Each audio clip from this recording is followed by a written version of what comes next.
Chúa ở cùng anh chị em.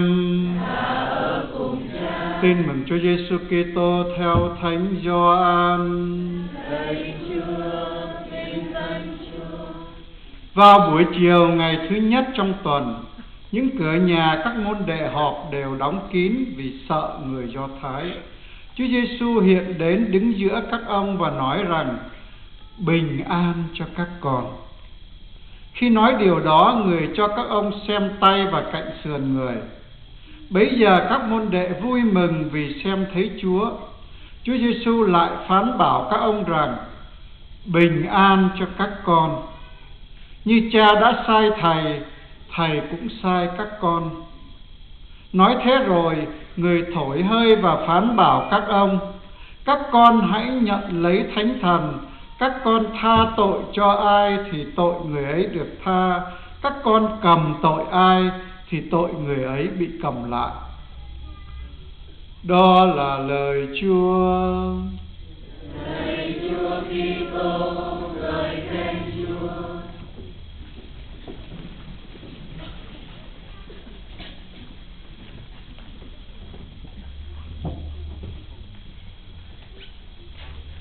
Hôm nay tôi chỉ giảng tiếng Anh, tại vì bài giảng hơi dài và nghi thức nữa, do đó mà tôi sẽ không giảng bằng tiếng Việt. My dear candidates,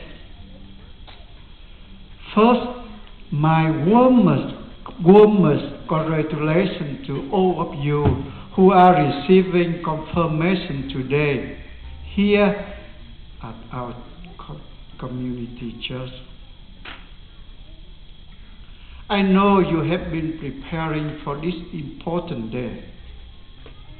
You study your faith, you practice your faith, you pray,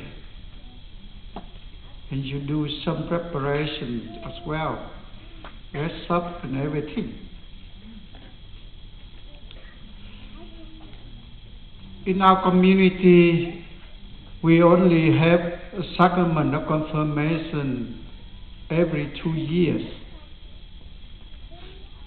And 2 years ago, I've been delegated by the Archbishop to celebrate this sacrament. And this year, I also have the faculty to do that again. So that is a wonderful, a very, very wonderful experience for me. And it brings me a lot of joy to do this. I also know that a lot of people work really hard to make your confirmation a really nice event. And it should be a truly wonderful, something you always remember. But it's not like a graduation when you finish your studies and leave your school, returning only occasionally, say for a reunion or an alumni event. As Pope Francis says, confirmation is not the sacrament of goodbye. Goodbye to the Lord and to the church, goodbye to the Mass and the sacraments. Instead, I am confident you are thinking of confirmation as the sacrament of hello, a new beginning and not an end, more like a commencement than a graduation. After all, confirmation perfects your baptism, your initiation into the church. It's meant to make you fully a member of the church, not a part-time member. That's why in a few minutes you will renew your baptismal promises. There are 3 things you need to know on your confirmation day, and 3 things you need to remember for the rest of your life. First is that Jesus was anointed with the Holy Spirit as he began his ministry, and you are being anointed with the Holy Spirit as you embrace an unknown future. When Jesus left home and began his ministry, he went to the synagogue in Nazareth for what you might call his inaugural speech. And when he stood up to speak, he chose the verse of Isaiah. The Spirit of the Lord is upon me because the Lord has anointed me. You may not be ready to make your inaugural speech or choose a career. But in this sacrament, the Spirit of the Lord will come upon you. Welcome the Holy Spirit, whom will receive as I extend my hands over you in prayer and anoint you with Holy Chrism. Ask the Spirit to guide you in making sure your life is headed in the right direction.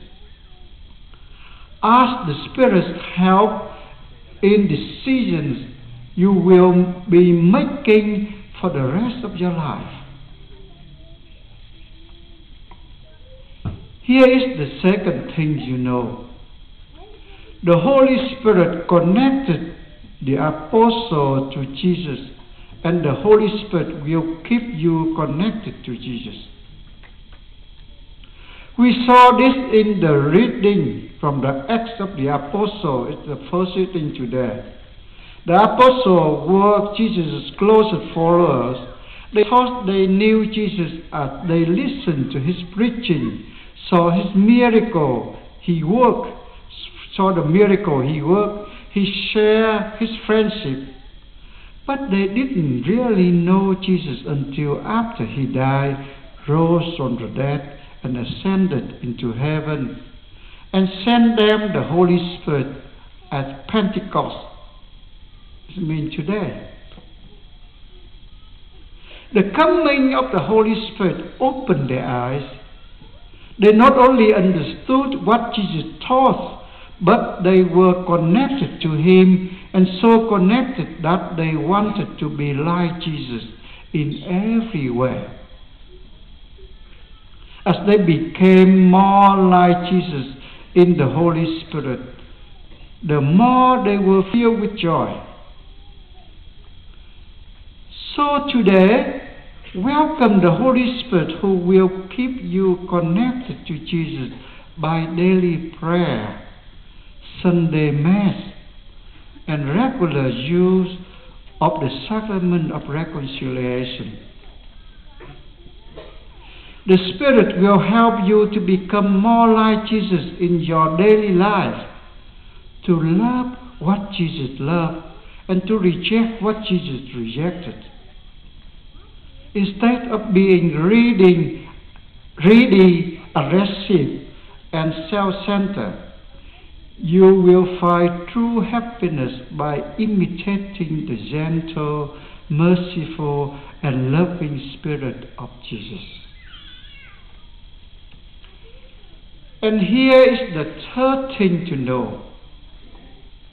The Holy Spirit filled the apostles with so much joy and courage that they were no longer afraid to speak about Jesus publicly. The Holy Spirit will also make you courageous and joyful witnesses to Jesus.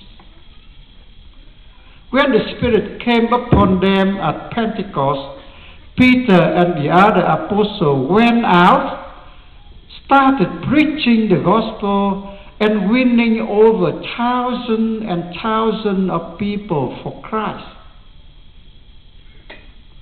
Nothing and no one could stop them. They were happy even to suffer persecution for Christ.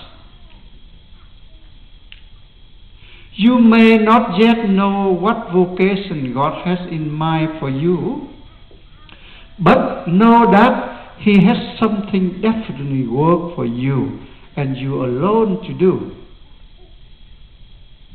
Whatever that it is, it will involve bearing witness to Jesus with joy and courage. Many of you may be called to marriage and family, others to the priesthood or consecrated life, or still others to some special form of service in the world. Ask the Holy Spirit to guide you and help you accept whatever the Lord will ask you to do to advance His mission in the world. In sum, 3 things to know and to remember. First, like Jesus, you are being anointed with the Holy Spirit. Second, the Holy Spirit keeps you connected to Jesus and makes you want to be like Him.